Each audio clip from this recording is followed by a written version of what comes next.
সম্প্রতি এক সাক্ষাৎকারে ব্যক্তিগত জীবন ও বিয়ে নিয়ে কথা বলেছেন এই তারকা। তার সেই বক্তব্য ঘিরে হঠাৎ করে বিয়ের খবরে আলোচনায় এই গায়িকা, যা নিয়ে বিপাকে তিনি। এমন খবরে বিব্রত মিলা। তিনি বলেন, বিয়ের পাত্র খুঁজে পাচ্ছেন না মিলা, আগ্রহীদের বলেছেন বায়োডাটা পাঠাতে। বিষয়টি মজার ছলে প্রশ্নের উত্তর দেওয়া, এটা সিরিয়াসভাবে নেওয়ার কিছু নেই।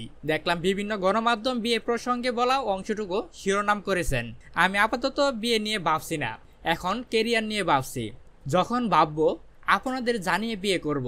সকল সাংবাদিকদের অনুরোধ করব এই প্রসঙ্গ উপস্থাপন না করার।